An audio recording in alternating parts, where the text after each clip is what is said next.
All right, we are here at the Royal Palm, Chicago. We are broadcasting the final Final match. the final match of the No Touch You Can't Touch This tournament You can't hosted by touch this. Ilsa.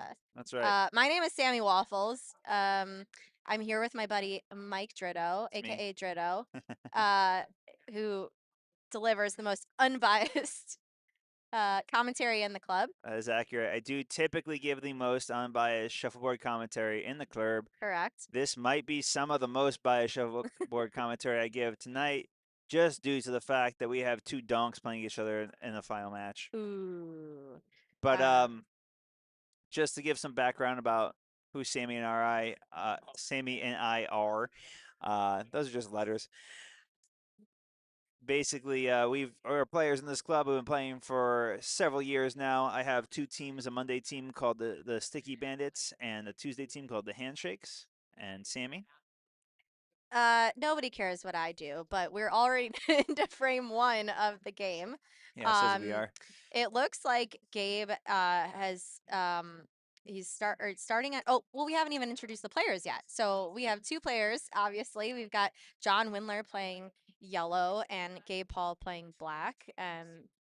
Uh can you, Mike, tell us a little bit about the no touch rule so we can introduce like some people into what this tournament actually is? Yeah, absolutely. So, the no touch rule is a rule that was introduced by the International Shuffleboard Association for the upcoming tournaments that they have. They just passed this into law, quote unquote, last October.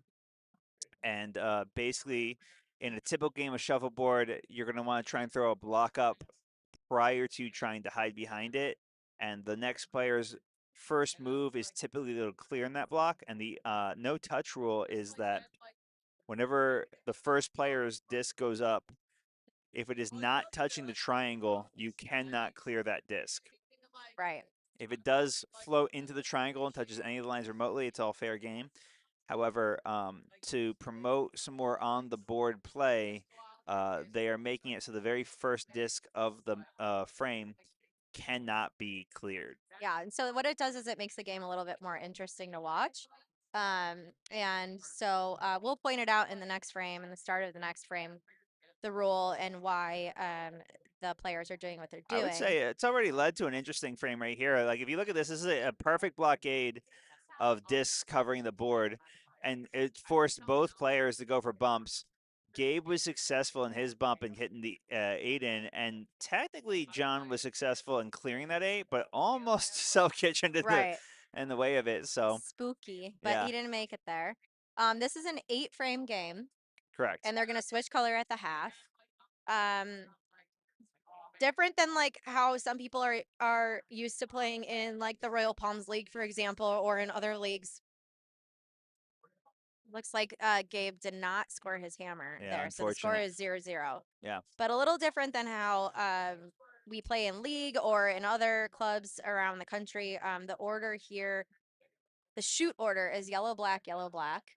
And they did rock, paper, scissors for color of who gets to start where. And it looks like Gabe won the rock, paper, scissors. He chose black because they're going to switch after frame 4. They're going to switch colors to make it fair.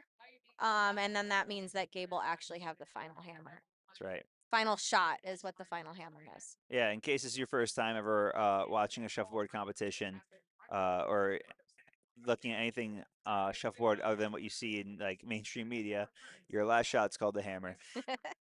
Um, So Gabe just threw out his first block. And so this is a clear demonstration of what the no touch rule is. Normally in league or other how shuffleboard's played today is John would have gone and cleared that black disc to keep his board open for the hammer. But the rule is that he can't actually touch that biscuit. He has to leave it on the board if it's not touching the shufflegram. And so his decision is to go on the board. So why would he have gone on the board instead of well, I doing think something there's else? like really two thought processes when it comes to what you do on hammer for that shot. Is you can either go on the board like John did, which is saying that you're willing to bet that you're going to beat out your opponent in a kitchen game where you're going to go back and forth on in those discs. The other option he could have done is thrown a Tampa up, which is a block in between the tip of the triangle and the block that's already currently on the board, to try and stop his opponent from behind that block that he originally put up. Right. But now, as the frame is played out, right, he played the board.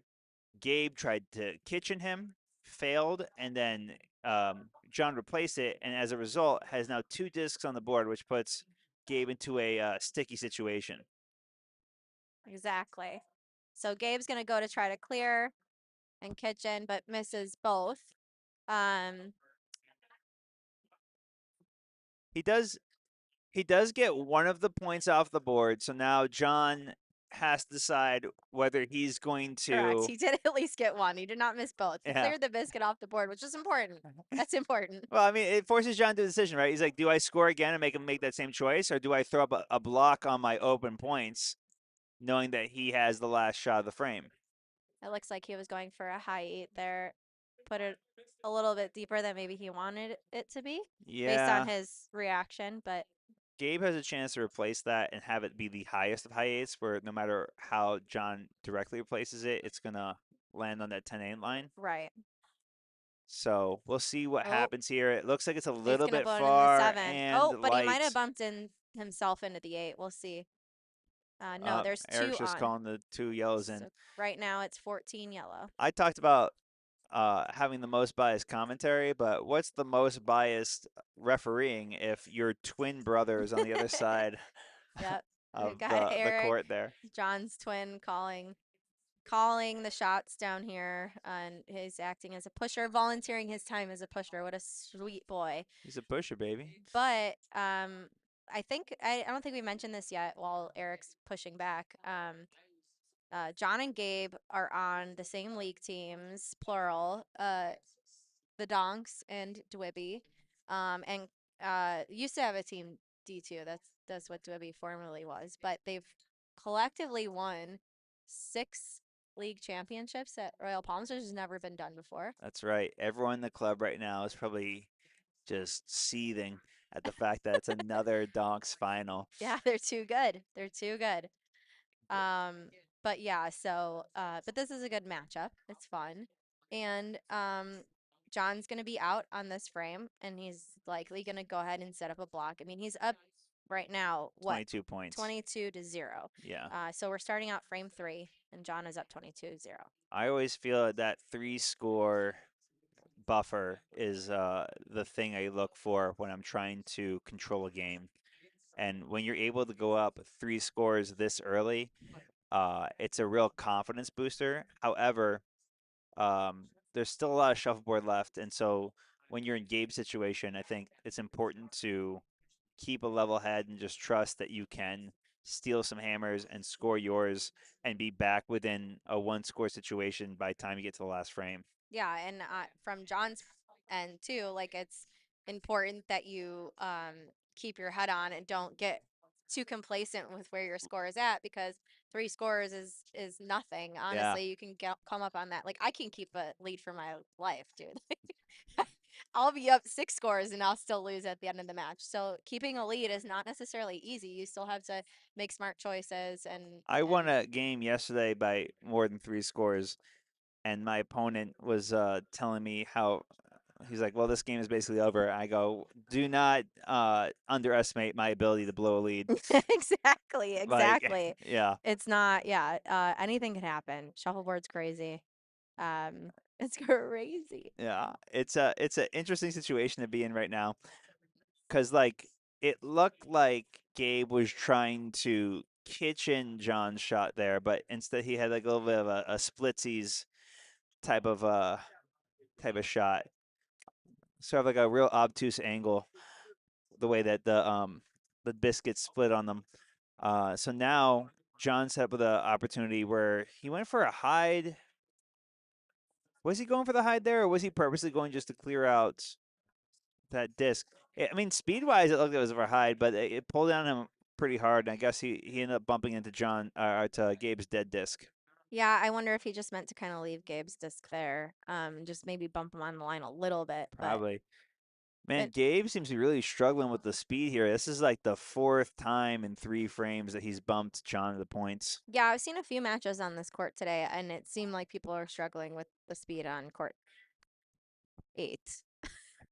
Um, so another maybe fun fact about John and Gabe is I think John is 2-0 versus Gabe in singles. As far as like official matches go, I think like one was in singles and then one was in Thanksgiving tournament. And that's maybe the Thanksgiving that John won. Oh, yeah. Yeah, He beat me in that Thanksgiving as well in the quarterfinals. I got there nice. and was a little bit drunk and Oh, I think I remember that actually. yeah. Yeah, I do remember you being a little bit drunk. Hey, we got Paul Assad hanging out back here. Okay, so this is Gabe's hammer, which is the final shot of the frame. Again, we're at frame 3. John is up 22-0. He has a 7 on the board, so as the board lies, Is he's that 10 splittable? It looks like from this 29-0. perspective, it looks like he has a good chance to hit 18 here. Potentially, if he were to be ballsy enough, he could have hit this 18 split or 17 split Oh, and oh, also catch it. oh, nothing. No. So John Man, comes out with 7 on Gabe's hammer. That's called a stolen hammer. not only is that a stolen hammer, that's a stolen hammer while he scores on you. That's like an extra stolen hammer. That's a rough spot to be in. So now John's up 29-0 on Gabe, and whenever you're down that spot, you start acting feral. You start just going for You every get shot that gets a desperate. shot. So what Gabe's likely to do, I'm guessing, because Gabe's going to be out on this next frame. If you're down 29-0 going into frame 4, you're about to switch color. He's got to acclimate to the other color. Like my guess is he's not going to really put up a block. He's probably just going to go on the board and That's start. I'm always of the mindset of whenever you're down 3 scores, just throwing on the board immediately. Anyways, start playing the kitchen But game. he went for the block. Interesting. So That I was wrong. I stand corrected. I mean that tells me he has a lot of confidence in his ability to crawl back within 5 frames, which is It's not unrealistic. I it's mean, not you certainly unrealistic, but can. that's a stressful amount of time. It is, yeah. Yeah, Especially when you have to switch color and then acclimate to not only the discs, but also or biscuits, but also like the side of the court and all of that. Like there's a lot of variance that happens when you have to switch color. yeah, absolutely. I remember when I first learned that like every corner plays different, despite the fact that it's the same court. It's true. It's true. So John, John, go ahead. no, yeah. John was taking his time with his thought decision there. He was probably considering whether to hide behind that St. Pete like a Tampa. Instead, he decides to throw up a landmine. That's what I call it when it lands on the 8-8 I line. forgot you like to make up your own words for Of shots course. here. I love it though. I love it. So this is what we call landmine. Yeah, because Uh if you're going for your actual hammer, you just tap into it, it explodes, it lands in the points for you. And I oh think, ooh, oh. all right. So Gabe's adjustment to the speed was much better that time, as it did go through the kitchen, and it only went through the kitchen by a little bit, which is reassuring. I think when you're going for those kitchen shots. Yeah, and for anyone who doesn't know, the kitchen, which is this very back of what we call the shufflegram, where it says 10 off, is actually minus 10 points. So everything else is positive points, and Yeah, the kitchen is 10 off. So if he were to put John in the kitchen, then he's closing the gap in the score, obviously, by taking 10 points off from yeah. John. As the Um, situation stands now, though, he has a dead disc on that 8-8 line and his shot, so he has a opportunity to split into 16 points, which is into split also a good way. skis. Yeah, a nice little split ski Nice little situation. split ski situation. It seems like he missed his line just slightly, landed in the 8, but sort of half hidden behind his original block, which actually kind of puts John to a real precarious situation because Ooh, ooh, interesting. ooh. Ooh. So Okay, so John, yeah, go ahead. no, no, no, go. I was You gonna say John, instead of going to chase after the points, went for a more responsible choice by clearing the block. Meaning now, if Gabe wanted to protect those points, he had to throw another block up. But he has a slightly more juicy situation where he could still split that 8 and then have 3 scores on the board. And He then what the could. what the hell is John gonna Yeah. decide to do? I had that initial reaction because I forgot that John had the hammer, so I was like, "Ooh, ouchie." But John does have the hammer, so that you're right. That was a responsible choice. We have to see what Gabe's gonna do here though, because it's until we actually see what choice he goes for. It's all speculation, and it looks like he's going for Got that clip. the Oh, oh that was the perfect line, yeah for and the his split ski. speed was off by 6 inches, and he would have gotten that split ski you're talking about. I mean, it looks like John's actually lining up now to replace that eight, which is a bit of a dangerous move, but probably the smartest one because of how crowded that Kind of an situation is. obtuse angle, but he got it. But he got He it. got it perfectly.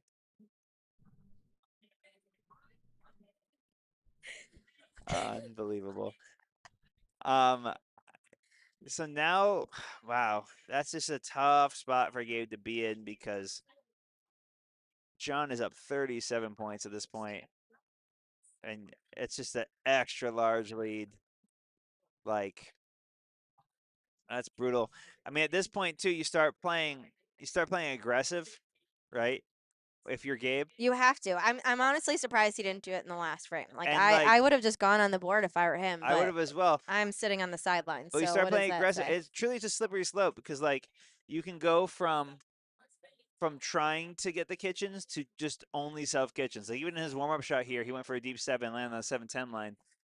I mean, that's part of what the warm up shots are for. But Right. like the more that you start being put in that position, your heart rate spikes so much. It's Yep. hard Your to, adrenaline starts going. You push a yeah, little bit harder than you intended to, and you wind up right in the kitchen. exactly. Yep. It's hard to regulate, and I find like my best shuffleboard is always played when I feel comfortable. And like when I'm having fun, just screwing around, I'm hitting ridiculous kitchen shots all the time. Oh, so you're just having a good time all the time, huh? All right, buddy. This guy, Mr. He's the Mr. Winner over here. He's always beating everybody up. So he just sounds like he's having a good time all the time. Listen, I have spurts of really excellent play, and then I have spurts where I get real in my head and just lose by the most amount of points known to man. This is how it goes. Doesn't happen often. Um, so what we're watching now is just practice, warm up shots. Is there anything we haven't talked about as it pertains to like the game, right? And then we haven't really explained what the different blocks are, but it's hard to do that in this format because nobody Yeah. uses the blocks, right? Like unless it's later after the first throw. So like it's kind of a hard Yeah, difficult thing to explain. I suppose so. I mean, like, there's whenever you're throwing, I get for those of people who are just kind of tuning in for the first time, right, and aren't familiar with the blocks are like, there's two main blocks that are considered the go-to blocks for shuffleboard, and they're named after either side of the bay in Tampa Bay. So one block is called a St. Pete, and that is when you throw up a block on the opposite side of the board, directly in the middle of the scoring side of your opponent. It's probably going to be what Gabe's going to throw. Yeah, Actually, no. Gabe should go on the board. Gabe will probably go on the board. But no, he's putting up the block. Okay, so that's like a perfect St. Pete. It's essentially a That is a perfect perfect St. St. Pete. Pete, and questionable choice. If I if I'm looking at this in my most biased sense, I mean, he's saying that because Gabe's got 37 points to climb back. yeah, you only have so Um, much time. You only have so many discs. yeah, and so what Mike is suggesting that he get on the board and he maybe starts playing a kitchen game with John. Um, or not even a kitchen game. I mean, it's very possible that he puts on something on the board and John whiffs it and then it's go time for Gabe. But he's in So an interesting situation here. He's going to try and kitchen John's block, which he did not hit, but he did hit the roll into the 10, which puts him into a good situation because now it's putting pressure onto John. But if you're our John, you're really just going for the same replace and roll opposite direction to replace the Tampa you just had. He got the line a tad wrong, cleared the disc entirely, and now Gabe does have a hide opportunity and he's off hammer. So that is a preferable situation for him to be in. But like when you're 37 points down, you have so far to go. mm-hmm.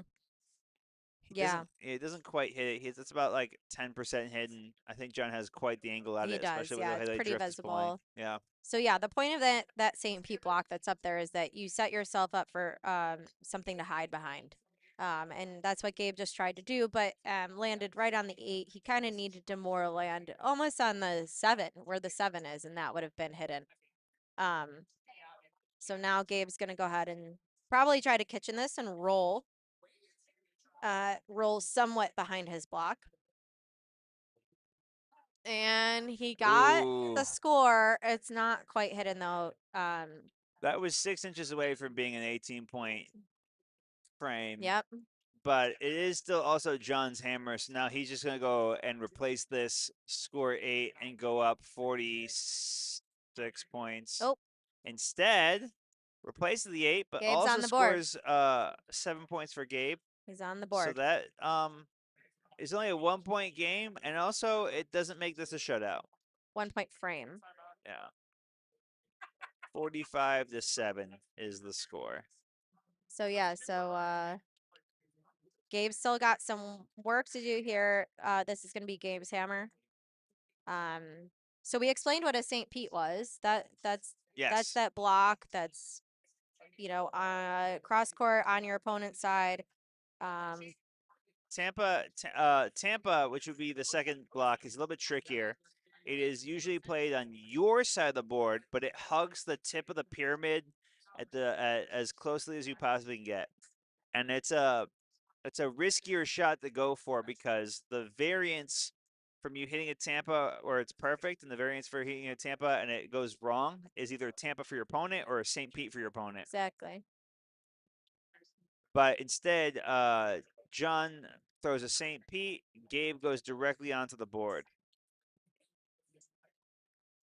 While this game is going on, by the way, there was a third, fourth place game happening just slightly adjacent to them between Jamie Etch and Dustin Kaufman. And it looks like Jamie is going to finish in third place in this tournament. Dustin finishing fourth. The final score for that game being 56-31. Congratulations, Jamie. Congratulations, Jamie. Great job, Dustin. Indeed. Getting to the final four is always something to be It's celebrated. fun. You get, You're there all the time. It's last call at the Royal I Palms. guess so. Oh my God. So Gabe just had John in a terribly difficult situation where he had 2 sevens scored and John in the kitchen. And what John did is I don't know if you guys can hear. Wow, we missed a big frame. I didn't even see that happen. You I know saw why? it Because happen. Eric's big head is right here in front of my face, and I can't see anything on the court, honestly. I guess I gotta move so I can see what's going on here. Yeah, how dare he? I know. So with John trying replacing the kitchen, knocking both his disc and Gabe's other disc on the line, Gabe has 2 shots left. I think right now what he's debating is snuggling the 8 disc or trying to kitchen it between his 2 discs, which is a very risky shot if you're to go for it. But he's also down 37, so you have to kind of go for crazy Oh, shots at this oh, point. oh. He went for a crazy shot, missed wide, hit his own disc, out of points, and with his other disc still did not land at the point. So he went from being up 24 points to uh, back to 0 for this frame. Yeah. Something that is like a huge variable in shuffleboard is the drift of the court, right? And Yes. like that's what just got Gabe. Is because court 8 kind of does pull in towards the midline, right? And he just missed it on that, I guess would be our left side of the biscuit, their right side of the biscuit, Yep. right? Yep. And because it pulled in towards the midline. Yeah, obviously didn't mean to do that. This whole Um, sport is always just built around like, do you have the speed down? Do you have the drift down? And you're just constantly on a shot to shot basis, trying to adjust to understanding if you have both those things down. right. And he just knocked John into a 7, I think. Yep. Yeah. Eric calls it as 1, so that's another stolen hammer for John.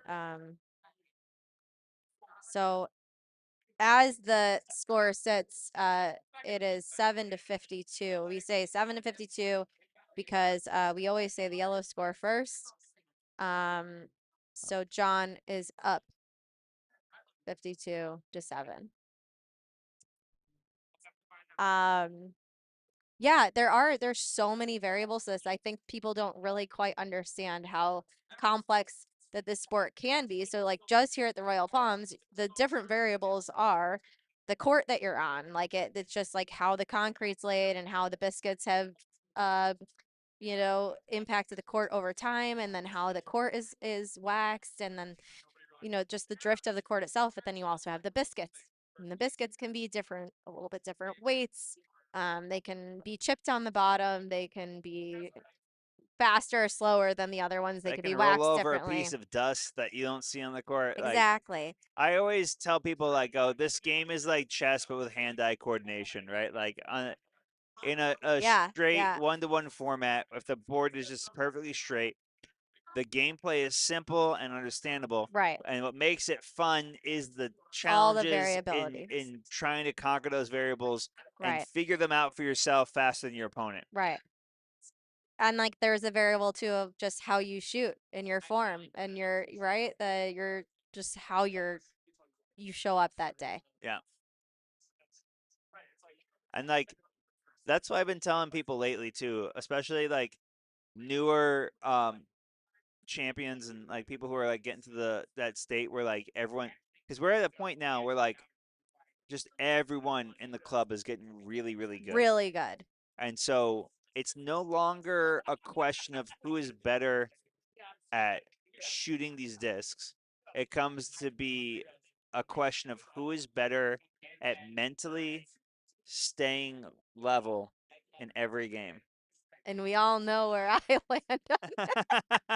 you Nah, nah, nah. you've been on a rip lately. You've been crushing it lately. What are you talking about? But yeah, no, it is such a mental game. Like honestly, if anybody can like speak to that, it's Sammy Waffles, that's for sure. Oh, Oh, oh, Gabe went there's for a kitchen shot, just missed it on the line. In fact, he almost just missed the line where he could have double kitchened, which would have been insane. yeah. Instead, as the board lies, he is up 7. His 7 points look pretty hidden, so John being up this much might go for a fun shot, but the safe shots, Yeah, he's just being safe. he went for, it looks like a high 8, being okay with just coming out way short and shot it like Yeah. as light as possible. So that brings the score then to 14-52. It's the last frame now. It's Gabe's hammer, but I think John's okay to throw off all 4 of his discs, really. I mean, don't ask me to do the math, but mathematically, is it possible for Gabe to 38, I think, is the difference. So if Gabe were to hit 4 10s, two kitchens that means that John's got to leave something on the board for and him. he won't. Yeah. Yeah. John's probably gonna play like very conservative, or he might be fun. No, he's not gonna be fun. He's gonna play pretty conservative. He's gonna make Gabe. I think a big aspect in whether he decides to play fun or play it safe comes down to the fact that this championship also gives you Elsa points. So he's probably like, yeah, I'm gonna go for the most amount of Elsa points. Yep. Uh-oh. Ooh, So he left it on the board, and why we say uh-oh is because Gabe can now use that to put it in the kitchen. yeah, I'm still not So worried if I'm in John's situation though. I think like all you gotta do is clear 1, and they got instead two. he got 2. Now a fun kind of jerky situation that he could do right here is just clear Gabe's and score a second one, Right?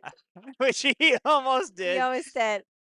Um, yeah, And Gabe's they're gonna go. laughing down there, so now they're Yeah, probably just Gabe's gonna kitchen him real quick. But it doesn't even matter. He could be kitchened and then oh, he went for the double kitchen oh shot. He went for the double oh kitchen shot and he almost hit it. oh, Ah, that would have been fun. That would have been I fun. appreciate the creativity Yeah, behind yeah, that yeah. that choice as well. I mean, I'd say a little softer, and I mean he would have gotten the one, but not the other. Yeah. And I think, oh. I'm actually surprised here. I thought John was going to go try and kitchen his own shot. Because that's what the sportsmanship move would have been to do. Yeah, we all know the donks to be the worst sportsmen out there, yeah? That's what they're known as, No, yeah. I don't think so. I think it's quite the opposite.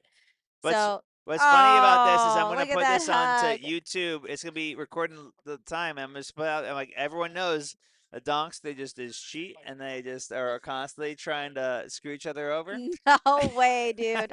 Don't put that out there in the universe. This is. They are the nicest boys. They're the nicest boys. I waited to the last minute of this one competition to turn this Ilsa channel to a misinformation Yeah. uh, churn Fake news. for the donks. Fake Yeah, shuffleboard I news. guess yeah, Yeah, that's what there it's you gonna go. be. But so, yeah, Jimbo's telling us that we need to start wrapping it up. So we're gonna do that. John won the tournament. Congratulations, John Windler Congratulations, John Windler. is the winner. First place of The the You second You Can't Can't Touch Touch This This. tournament. Congratulations, Gabe Paul, Jamie Etch for placing third, and Dustin for placing